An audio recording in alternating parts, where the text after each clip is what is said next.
5 money hacks that will solve all your money problems. तो आपने ऐसी बहुत वीडियोस देखी होंगी जिसके अंदर आपने ऐसे मनी हैक्स के बारे में सुना होगा। बट आज बहुत सिंपल 5 मनी हैक्स के बारे में बात करेंगे हम। ये अप्लाई करना बहुत ही ईजी है एंड लिटरली अगर इन इन सारे पॉइंट्स को आप अप्लाई करोगे यू विल एक्चुअली सी कि आपकी जो अब प्रॉब्लम्स तो पहले आपके पास थी मनी के रिलेटेड वो काफ़ी बेटर होना शुरू हो गई है।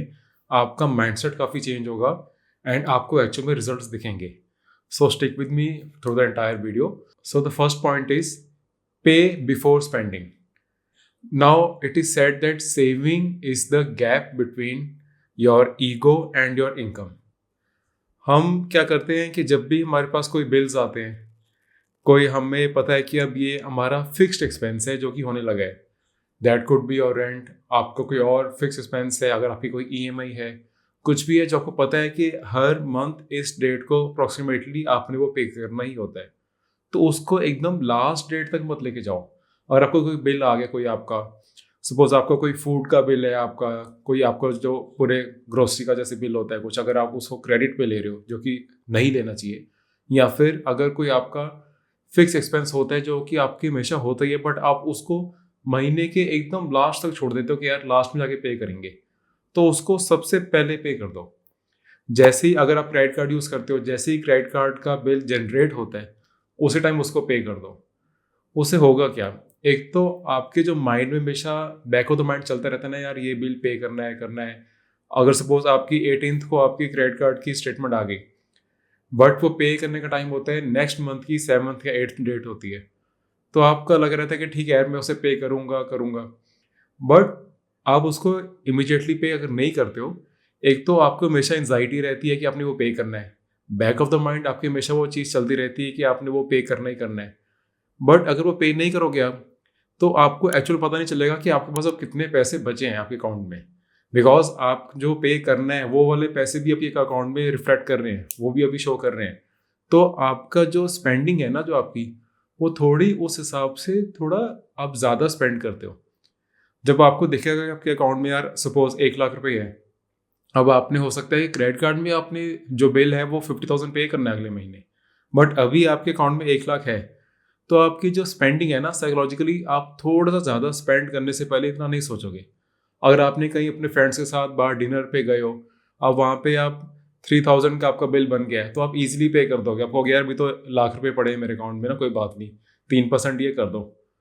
बट अगर आपने पहली जो आपकी जो क्रेडिट कार्ड की जो ड्यू थी, अगर आपने पहली वो दे दी है, मैं क्रेडिट कार्ड का सिर्फ एग्जांपल ले रहा हूँ, ये कोई भी एक्सपेंस हो सकता है, तो अगर आपने वो पहली 50,000 पे कर दिया है, क्रेडिट कार्ड की ड्यू पहली कर दी है, एक तो आपके उस टाइम माइंड में कोई अब स्ट्रेस नहीं चल रहा कि बिल पे करना है करना है करना है, आपने ऑलरेडी पे कर दिया है।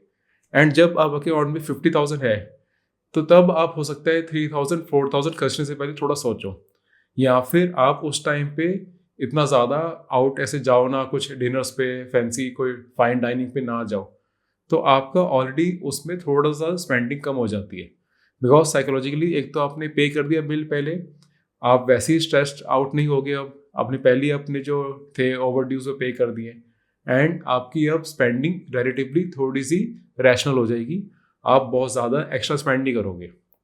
So the second point is automate your investments. अब इसमें हम ना एक जेम्स क्लियर की बुक आपको पता है बहुत फेमस है, एटॉमिक हैबिट्स, उसमें उन्होंने बात की है फ्रिक्शन की। अगर आपको कोई हैबिट फॉलो करनी है बट अगर आपके उस हैबिट फॉलो करने में कोई फ्रिक्शन है, तो हमेशा आपको वो हैबिट फॉलो करने में प्रॉब्लम आएगी। उन्होंने एक एग्जांपल लिया था, उन्होंने एक कॉलेज की कैंटीन में उन्होंने कुछ स्टूडेंट्स को बोला नहीं, बट कॉलेज के वहाँ पे उन्होंने सारे जहाँ पे कैंटीन्स में फ्रिजेस थी, उस फ्रिज में सामने सामने वाटर बॉटल्स रख दी, एंड सारे सोडास को एंड कार्बोनेटेड वाटर को पीछे की तरफ रख दिया लास्ट में, जहाँ पे वो दिख भी नहीं रही थी। तो उन वाटर बॉटल्स की सेल बहुत बढ़ गई, एंड जब कोक आगे होती है, ये सारे सोडा आगे होते हैं, एंड पानी पीछे होता है, नहीं दिख रहा होता, तो उस टाइम पे कोक की सेल ज़्यादा हो जाती है, बिकॉज जो हमें सामने दिख रहा है, जहाँ पे हमें बाय करने के लिए फ्रिक्शन नहीं है, कुछ हमें सोचना नहीं पड़ रहा बार बार, हमारे बिल्कुल सामने है, तो वो चीज़ हम ज़्यादा फॉलो करते हैं। तो अगर इन्वेस्टमेंट भी आपने हर बारी सोच सोच के करनी है, आपने हर मंथ डिसीजन लेना है, तो वो नहीं होगा। अगर आप उसको ऑटोमेट कर दोगे, तब अपने आप वो प्रोसेस जो ऑटोमेटिक हो रहा है, तो आप उसमें सोचना नहीं है। एंड कब आपके ये स्मॉल स्मॉल जो मंथली सिप्स है, ये कब इतनी बड़ी अमाउंट बन जाएगी ओवर द ईयर्स, आपको पता भी नहीं चलेगा।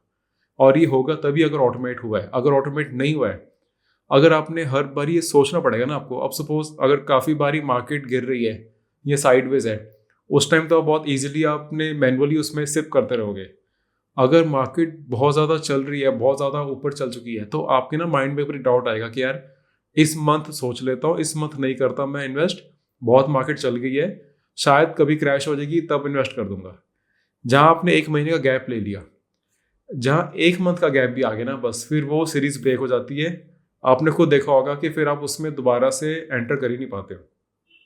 आप फिर वेट करते हो कि यार अब तो और ऊपर चलेगी, अब और रुक जाता हूँ। अब फिर आप एक बार ही उसका जो आपकी वो एक ब्रेक लग गया ना, आपकी मोमेंटम रुक गया जब, तो आप दोबारा उसमें इन्वेस्ट अच्छे से कर ही नहीं पाओगे। तो हमेशा एक फिक्स डेट कर रख दो, एक फिक्स्ड अमाउंट रख दो कि हर मंथ की इस डेट को इतने पैसे मेरे अकाउंट से अपने आप डेबिट होके मेरे इन्वेस्टमेंट्स अकाउंट में चले जाएं। एंड इसके अंदर आप बहुत ज़्यादा ना स्टॉक्स के बारे में मत सोचो। आप एक फिक्स्ड इसके अंदर इंडेक्स फंड जो भी आपको पसंद है उसमें कर लो, वो ज़्यादा अच्छा रहेगा। स्टॉक्स में बिकॉज अगर आप पिक करने लग गए एंड उसके अंदर फिर आपको कोई स्टॉक में आप लॉन्ग टर्म व्यू में आ गए। अब इंडिविजुअल स्टॉक्स में प्रॉब्लम क्या है कि वो कभी कभी काफ़ी स्टॉक्स, काफ़ी कंपनीज ऐसे होती है जो कि अंडर परफॉर्म करती है, इंडेक्स को ही बीट नहीं कर पाती है। एंड काफ़ी कंपनीज बैंकरप्ट भी हो जाती है। कितनी हमने स्टॉक्स देखे हैं, आज से 25 साल पहले निफ्टी में कितने स्टॉक्स थे, वो वाले कितने कम स्टॉक्स अब हैं उसके अंदर। ऑलमोस्ट इतनी अच्छी अच्छी ब्लू चिप कंपनीज भी सर्वाइव नहीं कर पाती काफ़ी बारी। एंड अगर आप लॉन्ग टर्म के व्यू से आ गए हो एंड इंडिविजुअल स्टॉक्स में जा रहे हो, तो उससे अच्छा रहेगा कि आप डायरेक्टली इंडेक्स फंड में इन्वेस्ट कर दो। उसमें आपकी कंपाउंडिंग ज़्यादा अच्छी होगी, because overall as India grow ही करेगा। कोई स्टॉक्स बीच में, कोई कंपनीज बैंकरप्ट हो सकती है, बस्ट कर सकती हैं, बट ओवरऑल इंडिया ने ग्रो करना है।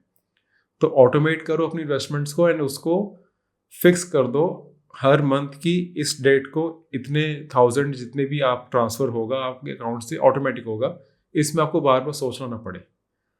Now the third one is use credit cards efficiently. Spending money to show people how much money you have is the fastest way to have less money. ये बहुत अच्छा coat किया था Morgan Housel ने। इसके अंदर देखो, ये कहा जाता है कि क्रेडिट कार्ड्स उनको ही लेने चाहिए जिनको उसकी ज़रूरत नहीं है। मैं कभी आज तक मैंने क्रेडिट कार्ड यूज़ नहीं किया था। अब लास्ट ईयर से मैंने एक क्रेडिट कार्ड यूज़ करना स्टार्ट किया है, बिकॉज येस आई नो कि उसके अंदर आपको, अगर आप सही तरह उसको पे कर सकते हो, तो आपको उसके बेनिफिट्स मिलते हैं, कैशबैक्स मिलते हैं। मेरे पास बहुत बेसिक क्रेडिट कार्ड्स है, तो HDFC का, एक HDFC का है, दूसरा भी HDFC का है, बट वो स्विगी वाला कार्ड है, बहुत बेसिक उसके वो है। अभी मैं क्रेडिट कार्ड से मैंने बहुत ज़्यादा एक्सप्लोर नहीं किया, बट आप स्विगी वाले जो बेसिक कार्ड है उसमें कुछ नहीं है। अगर आप, मेरा ऑलरेडी स्विगी से, जो स्विगी का ग्रोसरी वाला है इंस्टामार्ट, उससे ऑलरेडी मैं बहुत ज़्यादा स्पेंड कर ही रहा था, ऑलमोस्ट सारा मेरा ग्रोसरी वहीं से आती है। फूड का बहुत कम हमारा आता है स्विगी से, बट हाँ जो भी यूज़ होता है उससे आता है। तो उसमें डायरेक्टली अपने डेबिट कार्ड यूज़ करने की जगह या UPI के थ्रू करने की जगह मैं क्रेडिट कार्ड से यूज़ करता हूँ उसके। एंड पर मंथ 1500 की लिमिट है जो कि कैशबैक मुझे आ जाता है। एंड ऑलमोस्ट हर मंथ 1000-1200 का कैशबैक हमें आ ही जाता है। तो अब पूरे साल में अगर ये 12,000, 13,000, 14,000 मुझे कैशबैक आ रहा है, जो कि एनी हाउ मैंने वो स्पेंड करना ही था, तो इतना बड़ी अमाउंट ही नहीं लगती। बट ये वो अमाउंट है जो कि मैं इससे काफ़ी साल पहले से भी यूज़ कर ही रहा था। मैं स्विगी पे ऑलरेडी मैं अपनी जो सारी ग्रोसरी है उसके लिए यूज़ कर ही रहा था।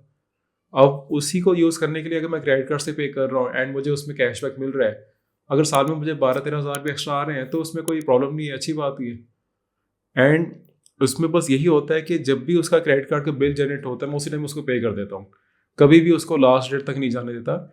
एंड कभी भी मिनिमम कैशबैक तक, मिनिमम जो आपने करना होता है उसमें डिपॉजिट, वो उस चक्कर में कभी मत फंसना, वो ट्रैप है। आपको लिटरली पूरी की पूरी अमाउंट पे करनी है, कभी भी मिनिमम पे नहीं करना। ना क्रेडिट कार्ड्स का इंटरेस्ट आपको पता ही है बहुत ज़्यादा होता है, और उसमें एक बार आप ट्रैप में फंस गए, फिर आप उस इंटरेस्ट के ट्रैप से निकल नहीं पाओगे। जो दूसरा मेरा HDFC कार्ड है, बिजनेस कार्ड है, उसके अंदर भी कैशबैक बहुत अच्छा मिल जाता है। कभी भी कोई टिकट बुक्स करनी होती है, कुछ बुक करना है, तो उसके अंदर से अगर यूज़ करो तो उसमें कैशबैक बहुत अच्छा है। तो ये यूज़ करके आप बहुत अच्छे से कैशबैक्स, डिस्काउंट्स इसका यूज़ कर सकते हो, बट येस यूज़ उसी को करना चाहिए जिसको ऐसी रिक्वायरमेंट नहीं है। So the next point is shopping detox. अब ये हैक ना आपने सुना नहीं होगा, आपने नॉर्मल अपने फूड डिटॉक्स सुना होगा, आपने डिजिटल डिटॉक्स सुना होगा कि मैं इतने दिनों के लिए अपना सोशल मीडिया यूज़ नहीं करूँगा, या फिर इतने दिनों के लिए मैं यूट्यूब भी नहीं चेक करूँगा, या फिर फूड डिटॉक्स के अंदर इतने दिनों के लिए मैं प्रोसेस्ड फूड नहीं खाऊंगा या रिफाइंड शुगर नहीं मैं लूँगा। शॉपिंग डिटॉक्स क्या है? अब शॉपिंग डिटॉक्स में आप मंथ का कोई भी एक वीक चूज कर लो। अगर वीक नहीं कर सकते, एटलीस्ट 3-4 डे से स्टार्ट करो। आप ये कर लो कि मैं अपने मंथ के लास्ट वाले जो एंड वाले 4 डेज है उसमें मैं शॉपिंग डिटॉक्स करूँगा। उसके अंदर आपको सिर्फ नेसेसिटीज़ अलाउड है बाय करनी। कोई भी आपने उसमें इम्पल्सिव बाइंग नहीं करनी है, कोई डिनर डेट्स पे नहीं जाना है, कोई स्विगी जोमेटो नहीं करना है, कुछ भी आपने उसमें लग्जरी तो सोचनी नहीं है उस टाइम पे। कुछ भी आपने सिर्फ सिर्फ और सिर्फ अपनी नेसेसिटीज़ पे आपने फोकस करना है। बिल्कुल बेसिक ग्रोसरी जो आती है आपकी, जिसको आप अवॉइड नहीं कर सकते, जो बेसिक एक्सपेंस है जो होना ही है, सिर्फ वो करना है। बट उन 4 डेज़ के लिए, 3 डेज़ के लिए एटलीस्ट आपने बिल्कुल भी इंडल्ज नहीं करना अपने आप को किसी भी और टाइप की स्पेंडिंग में। आपको रियलाइज़ होगा ये करके कि सिर्फ 3 डेज़ अगर आप कर सकते हो, फिर धीरे धीरे आप इसको 4 डेज़ पे लेके आओ, 5 डेज़ पे लेके आओ, 6 डेज़ पे लेके आओ, एंड आपको रियलाइज़ होगा कि काफ़ी बारी जो एक्सपेंस आप करते थे वो शायद इतना उसका कोई आपको बेनिफिट हो भी नहीं रहा था। आपने जब अपने एक्सपेंसेस को, फालतू के एक्सपेंसेस को, नेसेसिटीज़ को हम कभी नहीं कट करेंगे, हम फालतू के एक्सपेंसेस जब आप कट करोगे, 3 डेज़, 4 डेज़, 5 डेज़ कट करोगे, आपको खुद रियलाइज़ होगा आपको कि कितनी ऐसी चीज़ें आप लेते थे जिसकी रिक्वायरमेंट नहीं थी, बट आपको इम्पल्सिवली वो दिख रही थी, आप इसलिए ले लेते थे। एंड ये करके जो डोपामिन मिलेगा ना आपको, जो मोटिवेशन मिलेगी कि यार मैंने 3-4 डेज में मैंने इतना कम स्पेंड करके मैंने अपना सर्वाइव कर लिया, तो आपको खुद बहुत अच्छा लगेगा। फिर आपको खुद इसको, ये वाले शॉपिंग डिटॉक्स वाले डेज को बढ़ाने का मन करेगा। मैं कभी भी अपने आप को बहुत ज़्यादा ऐसे ये नहीं कह रहा कि बिल्कुल आप स्टार्व कर लो अपने आप को, बिल्कुल भी कुछ मत लो, अपनी कभी भी अपने आप को वो नो इंडल्ज मत करो, कभी भी अपने आप को रिवॉर्ड मत करो, कोई चीज़ें आपको पसंद है मत लो, वो आप करो, मंथ के बाकी डेज में आप कर ही रहे हो। बट 3-4 डेज के ऐसे डिटॉक्स करने से ना आप बैठ के रैशनली फिर सोचोगे कि हाँ यार, कितना कुछ मैं फालतू के खर्चे कर रहा था जो कि मुझे नहीं करने चाहिए। सिर्फ वो वाले फालतू के खर्चे आपके अगर 1-2 भी कम हो जाते हैं हर मंथ में जो आपके होते थे, तो आपको रियलाइज़ होगा कि इससे आपके एक्चुअल में लाइफ एक तो इम्प्रूव होगी। अगर सपोज आपका बहुत ज़्यादा आपका बाहर से खाना है, अब अगर आप उसको लिटरली सिर्फ ये 3-4 डेज़ के एक्सपेरिमेंट में करके अगर आपका बाहर का खाना बंद हो जाए या कम हो जाएगा, तो आपकी हेल्थ भी इम्प्रूव होगी, एंड आपके साथ साथ में आपको दिखेगा कि आप हर मंथ कुछ एक्स्ट्रा 1000 आप हर मंथ सेव कर रहे हो। वो दोनों चीज़ें जब आपको दिखेंगी ना कि यार ये तो विन विन सिचुएशन है, मेरी हेल्थ में भी इफेक्ट आ रहा है, मैं अच्छे, मुझे हेल्थ भी मुझे फील हो रही है, एंड साथ में हर मंथ अगर मैं कुछ 1000 भी बचा पा रहा हूँ, तो ये एडिड बेनिफिट है। तो पूरे मैं ये नहीं कहूँगा कभी भी कि बहुत ज़्यादा अपने आप को हर चीज़ में कंट्रोल करो, हर सेविंग्स ही करते रहो, हमेशा स्पेंड कभी ना करो, वो मैं कभी नहीं कहता, उससे कोई लॉन्ग टर्म में बेनिफिट नहीं है। बट ये 3-4 डेज वाला एक्सपेरिमेंट करके आपको खुद पता चलेगा कि आपको कौन सा एक्सपेंस अब आगे से नहीं करना है। ये पर्सनल फाइनेंस की वीडियोस मैंने पहले कभी नहीं बनाई, फर्स्ट टाइम बना रहा हूँ मैं। हमेशा मैं ट्रेडिंग साइकोलॉजी या स्विंग ट्रेडिंग पे वीडियोस बनाता हूँ, बट पर्सनल फाइनेंस की मैं इसलिए बना रहा हूँ क्योंकि पर्सनल फाइनेंस ना पर्सनल है, वो आपके अपने अकॉर्डिंग आपको पता चलेगा आपको क्या करना है नहीं करना। बट पर्सनल फाइनेंस को बहुत ज़्यादा ना हमने बहुत कॉम्प्लिकेटेड कर दिया है। यूट्यूब में आप वीडियोस देखोगे समझ ही नहीं आती काफ़ी वीडियोस, तो जो बिल्कुल अभी न्यू, अभी कोई अर्निंग करना स्टार्ट हुआ है, कोई टीनेज से अपनी 20s में आया है, उसको अभी अर्निंग करने की जस्ट अभी सीख रहा है वो, अब उसको स्पेंड करना सीखना है, उसने उसको सेव करना सीखना है। उसको अगर आप बहुत ज़्यादा उस टाइम कम्प्लेक्स जार्गन्स दे दोगे, उसे समझ ही नहीं आएगा करना क्या है। तो इसलिए मैं ये बिल्कुल बेसिक वीडियोस बनाने की ट्राई कर रहा हूँ। अगर आपको लगता है कि ऐसी वीडियोस मुझे और बनानी चाहिए, तो आप मुझे कमेंट्स में बता सकते हो। I will make more videos. And last point is check before spending. We actually leave so much money lying on the table. अब ये बहुत छोटा स्टेप लगेगा शायद आपको ये वाला भी। अब जैसे कभी आप कहीं बाहर गए हुए हो फाइन डाइन में, या कभी आप कोई रेस्टोरेंट में गए हो, कहीं कैफ़े में आप गए हो, वहाँ पे कभी भी बिल पे करने से पहले 1 मिनट लगता है। अपने जो फूड के ऐप्स है आपके स्विगी, ज़ोमैटो, उसमें एक बारी खोल के देख लो। कभी-कभी जो कैफ़े में ऑलरेडी आप खा रहे हो, उसमें ऑफ़र्स आए होते हैं। अब ये लगेगा कि आपको बहुत छोटा पॉइंट है, बट अब मैं जैसे अपना वर्क कर रहा होता हूँ, मैं ट्रेडिंग कर रहा हूँ या मैं कुछ कंटेंट के लिए कुछ करना है या मैं बुक रीड कर रहा हूँ, तो मैं काफ़ी बारी मोस्टली हफ्ते में 3-4 बारी कैफ़ेज़ में बैठ के वहाँ से काम कर रहा होता हूँ मैं फ़ोकस्ड वर्क करने के लिए घर से निकल के 3-4 घंटे का वहाँ पे एक सेशन लगा के वो 3-4 घंटे में काफ़ी काम कराता हूँ। एंड वहाँ पे मैं मोस्टली हॉट चॉकलेट वगैरह ये वहाँ पे मैं लेता हूँ। अब हॉट चॉकलेट ठीक है, बहुत कॉस्टली नहीं आता, बट वहाँ पे मैं एक कैफ़े में ऑलरेडी जा रहा था, काफ़ी महीने से जा रहा था। वहाँ पे मुझे यही थॉट आया कि यार मैं खुद ये मैंने चेक क्यों नहीं करा अभी तक स्विगी या ज़ोमैटोज़ के अंदर। तो मैंने देखा स्विगी के अंदर डाइनॉट जो ऐप, स्विगी के अंदर डाइनॉट जो फीचर है, उसके अंदर मैंने देखा कि उसमें डाइनॉट के अंदर वो वाले कैफ़े में 15% ऑफ था। एंड कोई भी अमाउंट हो, आपके बिल अमाउंट हो, कुछ मिनिमम अमाउंट नहीं था। मैंने 15% वो वाला अप्लाई करा एंड बिकॉज़ वो स्विगी के थ्रू मैं कर रहा था पे, तो जब मैंने स्विगी वाला अपना क्रेडिट कार्ड यूज़ करा जिसके बारे में मैंने पहले बताया, तो उसमें मुझे फ्लैट 10% और एडिशनल बेनिफिट मिल गया। अभी वो एक बारी के लिए बहुत ज़्यादा वो अमाउंट नहीं था वो, बट मैंने वहाँ पे हफ्ते में 3-4 बारी जाना ही जाना है। कितने मंथ्स से मैं जा रहा था और कितने महीने मंथ और जाना है वहाँ पे। हो सकता है मैं कितने साल मैं उस कैफ़े में जाता रहूँ। तो जब वो धीरे-धीरे वो ऐड अप होगा तो उसमें बेनिफिट ही है मेरा, मेरा कुछ उसमें जा नहीं रहा। मैं तो ऑलरेडी वो वैसे भी मैं पे कर ही रहा था फुल वहाँ के लिए। तो ऐसी चीज़ें करने से आप जब धीरे-धीरे कहते हैं ना बूँद-बूँद से घड़ा वगैरह बढ़ता है, तो यही होता है। आपको अगर कोई स्पेंड आप कर ही रहे हो, तो उसमें अगर आप कहीं पे भी थोड़ा-सा सेव कर सकते हो बिना कोई एक्स्ट्रा एफर्ट के, आपको 1 मिनट लगेगा अपना ऐप्स में चेक करने के लिए। तो ये हमेशा आपको एक टाइम के लिए वन टाइम पेमेंट आपको लगेगा बहुत कम डिफरेंस हुआ है, बट जो चीज़ रिपीट होनी है बार बार, अब जैसे फ्लाइट्स बुक करनी है, तो पहले सिंपली मैं जो बड़े ऐप्स है उसके अंदर देख लेता था, मेक माई ट्रिप में, एंड उसमें बुक कर लिया। अब मुझे पता चला स्काई स्कैनर है, स्काई स्कैनर में सर्च करता हूँ, उसमें से कोई बेस्ट प्राइस आता है, उसमें से बुक कर लो। अब कितनी बारी, अब जस्ट पहले जब मैं अपने बिजनेस के लिए साउथ इंडिया जाता था मैं, तो वहाँ पे जाके मैं 14-15 डेज़ के लिए मैं साउथ इंडिया में रहता था। मैं बैंगलोर में, देन त्रिची, मदुरई, ईरोड, सेलम, चेन्नई, ये काफ़ी लोगों ने तो ये नाम भी नहीं सुने होंगे नॉर्थ इंडिया वाले लोगों ने। तो इंटरनल्स में भी जाना, हर तरफ जाना। तो वहाँ पे जब भी जाना तो मैंने हर जगह में होटल्स बुक करता था।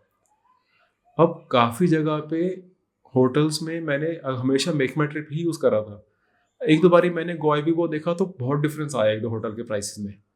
फिर उसके बाद मैं अब हमेशा दोनों को कंपेयर कर लेता हूँ एंड जहाँ पे सस्ता हो वहाँ से बुक कर लेता हूँ। तो ये हो सकता है कि आपको लगेगा बहुत कॉमन सेंस वाली बात है, बट हम काफ़ी बारी चेक नहीं करते। हमारी रूटीन बनी होती है, सबकॉन्शियस माइंड बना होता है कि हमारा हाथ चल रहा होता है। अगर हमेशा हमने एक ऐप यूज़ करना है, सपोज मेक माई ट्रिप है, तो वही यूज़ करते रहते हैं हमेशा। तो हल्का सा ही चेक करने से पहले, किसी रेस्टोरेंट में बिल पे करने से पहले अगर आप फूड ऐप्स चेक कर लो, कोई फ्लाइट टिकट बुक करने से पहले अगर आप 2-3 ऐप्स चेक कर लो या स्काई स्कैनर से चेक कर लो, तो उसमें आपको काफ़ी बारी सेव हो जाता है। एंड फर्दर उसमें अगर आप अपने फेवरेट क्रेडिट कार्ड्स यूज़ करके उसमें स्पेंड करो तो और कैशबैक मिल जाता है। ये आपको कभी भी एक बारी में बहुत ज़्यादा नहीं लगेगा इसका डिफरेंस, बट जब आप पूरा साल का देखोगे तो आपके काफ़ी इसमें बच जाएंगे पैसे। तो I hope this video was helpful. ये थोड़ी सी डिफरेंट वीडियो है, जैसे मैं बनाता हूँ उस वीडियो से थोड़ी सी अलग थी। अगर आपको ये वीडियो अच्छी लगी प्लीज़ मुझे नीचे कमेंट्स में बताओ। अगर आपको ऐसे ट्रिक्स और चाहिए, ऐसे हैक्स और चाहिए, या फिर आपने पर्सनल फाइनेंस को बहुत ईजी लैंग्वेज में सीखना है, तो ऐसी वीडियोस आपको चाहिए कि मैं और बनाता रहूँ, तो प्लीज़ मुझे कमेंट्स में मुझे बताओ। मुझे रियली आपका फीडबैक चाहिए, बिकॉज ये डिफरेंट टाइप ऑफ वीडियो, मैंने इससे पहले से वीडियोस नहीं बनाई है। Literally I want your feedback कि येस ऐसी वीडियो से आपकी हेल्प होगी, तो आई विल मेक श्योर मैं ऐसी और वीडियोस बनाऊँ। मेरे पास और बहुत सारे हैक्स है जो मैं अपनी लाइफ में यूज़ करता हूँ, वो मैं 1 by 1 वीडियोस में आपसे शेयर करना स्टार्ट करूँगा। Thank you for watching this video.